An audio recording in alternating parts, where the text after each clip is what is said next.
Hey, good morning, everybody. It's Rental Robert here with the Hustle Nation. I got about 90 pounds of entrepreneurial pit bull named Tyson right here. He's getting the day started with me. He said, "Hey, Dad, I need to come see you and talk to you just a little bit, but I'm going to take me a nap." But I've got some great things to share with you. Stay tuned. We'll get right into it. And I pray that you have a productive, profitable day. Oh, buddy, I love you. I love you.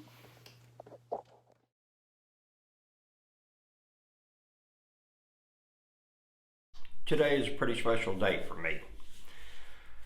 April 16th of 1986, my father called a family meeting. I was loaded on what it was at the time. I don't remember. I do remember sitting on a couch with my plate of food on a coffee table, away from the rest of the family as I did most often, and to get that food down. I was barely able to keep my head up, and he came walking in with my mom, sat down, and it began. He proceeded to say that we as a family had some problems. Him and my mother were at each other's throat. They were contemplating getting a divorce, that there were things that needed to change. Not everything was my fault. However, it would need to start with me. And at that time, I was strung out pretty good. My health was in bad shape. I was not a good person at all. My parents actually, probably 2 to 3 years prior to this, should have said, "You need to leave, get out, and don't come back." And if they had, I certainly could not blame them whatsoever. But my father did say, there needs to be some change happen, and would you consider going to a treatment center? So I said, not a problem. Because what happened is, in my mind, I just said, that's 6 weeks that I get to be totally reckless because I'm going to be gone.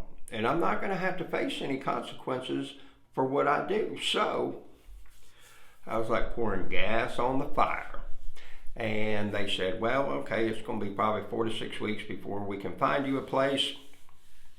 So at that time I said, okay, yes, I'm willing to go to a treatment center. And I think that was a Tuesday or a Wednesday. And I'm not sure what happened up until a Thursday. But Thursday I went to school. A buddy of mine, Jeff, said, let's go get high. I got some stuff. We went and did that. And so I came back to school about 1:30, 2 o'clock in the afternoon to catch the bus and go home, and about 200 people, they were asking about you, man. They kept calling your name and everything for 45 minutes and whatnot. And I was like, what? And so I get on the bus and I go home, and I get there, and my father says, we got your bags packed. We found a place. Come on, let's go. And I was like, well, let me go say goodbye to Ricky. And he said, no, I'm going to go say goodbye to Ricky. And Ricky lived 2 doors down, and he and I were dealing together. And he said, no, that's not going to happen. And I think he said Ricky might be joining you, something like that. But and my father was not a smart ass type of guy or anything like that. He was extremely intelligent. He was a officer in the military. He wanted the limelight at all costs. He was the type of guy that would find the cure to cancer and give it to you and say, now you need to go share it with the rest of the world. He did not want any type of accolades, no pats on the back or anything like that. He avoided the limelight, like I said. Very good man. Huge footsteps to follow in. If I can just be 1/100th of a man he is, that would be pretty phenomenal. So end up going to a treatment center. It was about 40 miles town. My parents were smart enough to know that, hey, we're going to need to get him out of town so nobody can bring him anything. And of course, I didn't have anybody that felt strong enough about me to make a 40-mile drive to bring me anything, so it worked out quite well. Well, the best part of this whole thing is that I was an adolescent, and most of the time, adolescent treatment centers their method of treatment is behavior modification. You're a bad person and you need to act good. It's not a spiritual disease or something that needs to be fixed by, a 12-step fellowship or something of that nature. Well, lo and behold, the treatment center I did go to, they did believe that it was a spiritual disease, and I ended up going to Narcotics Anonymous meetings, and today marks being clean for 35 years. And I think, it is truly incredible. And I look at my life today and I'm like, man, I just can't imagine that it would have been this good. I couldn't imagine it was, would have been this good, 35 years ago, much less, 10 years ago. It continues to get better, and thank you, Jesus, and to much well, the thing that I learned is that life is full of action, okay? And if you look at like NAAA, they got the 12 steps. Well, those 12 steps are full of verbs. Those are action words. It's a self-help program, and I noticed a lot of people would come in and then they just seemed to go on past me and everything, and I kept trying to figure out, why is that? Well, those people were putting more effort into their recovery than I was. So therefore, the thing about it is that how much effort we put into life is what we're going to get back out of it, and I've been very fortunate to see and work with some really phenomenal people, and like this weekend, I had a phone call with a gentleman named Angel with Texas Dumpsters, and it worked out real well in the sense that he had a lot of questions, and we had a great phone conversation, but he was telling me, he said, look, man, he said, I've been watching Tony Robbins, Zig Ziglar, and like that, and for some reason, I just never did anything, and then I saw some of your videos, and man, I walked into a bank, got a loan on a dump trailer, and now I got this dump trailer that I got going on and everything like that, and I was like, man, that is what I'm talking about. That's the spirit. That's taking action right there. And the thing about it is that you really have yourself, what is it that I want out of life, And like kind of where I'm at is I'm in a position where I am getting my house that I live in to where I want it to be at, as far as, we're putting in the second bathroom. We're going to be putting a big back deck on it, do some entertaining with an outdoor kitchen. I'll probably put a deck on the front of the house as well. But I want to get it to the point of where I really don't have anything more to do on it once I retire, and I'm sure I'm going to find things to do and all kinds of projects to get involved with, and and I'd love to get more involved with my church and help others out that are kind of struggling, and that want to do better in their life and improve their life, and man, you want some gratitude, go down to Detox and volunteer for a few hours. Good Lord. And it's and even though I've been clean 35 years, I remember withdrawals. I remember puking and peeing on myself. I remember how I felt for a few days after I went into treatment.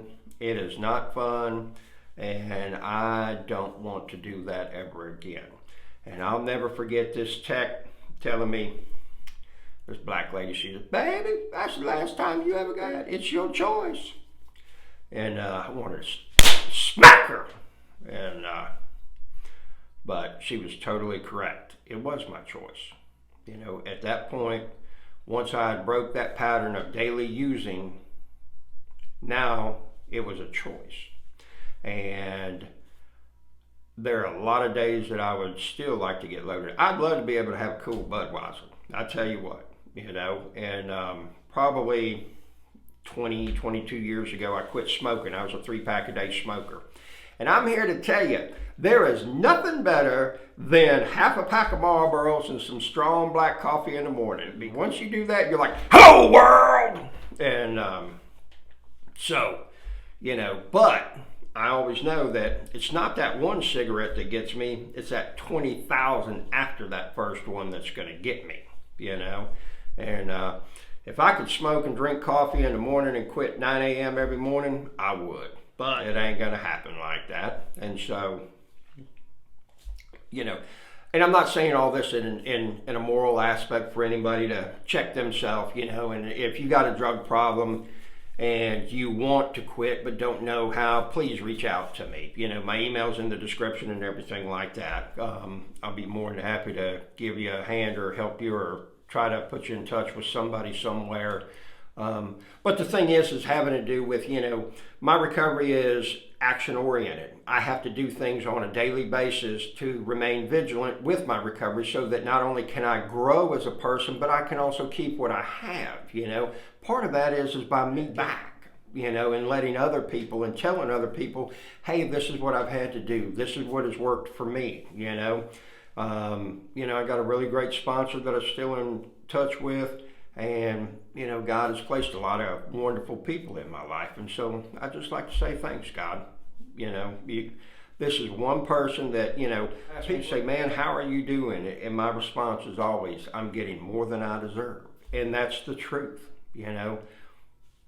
This thing we call life, we're not entitled to anything. You know, the air we breathe is a gift, you know, and especially if you're in the United States and you woke up and you're watching this, you got internet, you probably got a phone, you might have had some, you know, running water and electricity, and those things are all luxuries, you know.